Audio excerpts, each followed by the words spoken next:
Israel Gaza की जंग में बुलडोजर की एंट्री। युद्ध के मैदान में पहुंचा योगी का बुलडोजर। रोबोटिक बुलडोजर से गाजा में शुरू होगा मौत का तांडव।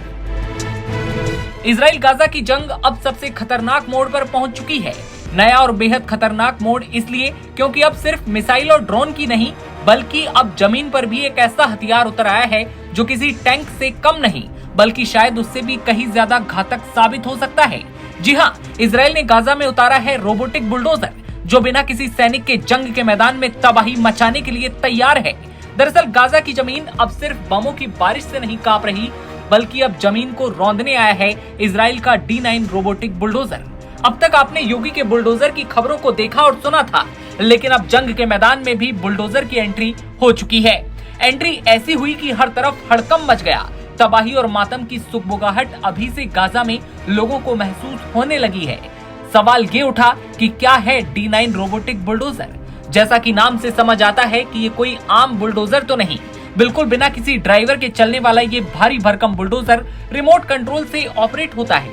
इजरायली सेना ने इसे साइलेंट किलर नाम दिया है। ऐसा साइलेंट किलर जो पल भर में सब कुछ तबाह करके आगे बढ़ जाएगा और पास वाले को पता तक नहीं होगा। बता दें कि इजराइल बीते 1.5 साल से गाजा में फिलिस्तीनी गुट हमास के साथ लड़ रहा है। इजराइल ने बार बार हमास को पूरी तरह खत्म होने तक हमले जारी रखने की बात कही है। इजराइल ने गाजा में ताबड़तोड़ हवाई हमले किए जो जमीनी स्तर पर भी अभियान चलाए हैं। इसके बावजूद अब तक इजराइल को गाजा पट्टी पर हमास के नियंत्रण से बाहर लाने में कामयाबी नहीं मिली।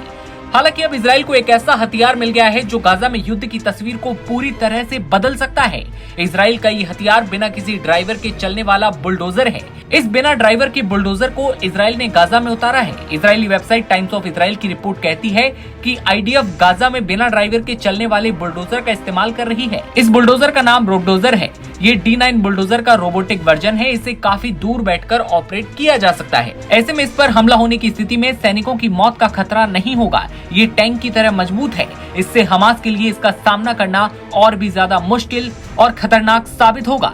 अब तक हमास की टनल वॉरफेयर इजराइल के लिए बड़ी चुनौती थी, लेकिन अब ये बुलडोजर उन टनल्स को मलबे में बदल रहा है। इसका असली काम है हमास की सुरंगों को ढूंढकर उन्हें ध्वस्त करना। इजराइल की सेना कई सालों से D9 बुलडोजर का इस्तेमाल करती आ रही है, ऐसा कहा गया। इजरायली आर्मी सड़कें बनाने और मलबा हटाने में इसे यूज करती रही। अब बिना ड्राइवर वाले रोबोटिक बुलडोजर यानी कि रोबडोजर को उसने युद्ध के मैदान में उतारा।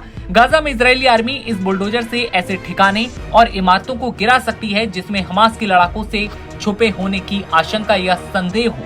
अब युद्ध अपने अलग ही मोड़ पर पहुंच चुका है क्योंकि अब एंट्री हो रही है बुलडोजर की। खबर पर आपकी क्या राय है कमेंट सेक्शन में बताइए और देश दुनिया की तमाम खबरें सबसे पहले देखते रहने के लिए आप बने रहिए नवभारत टाइम्स के साथ।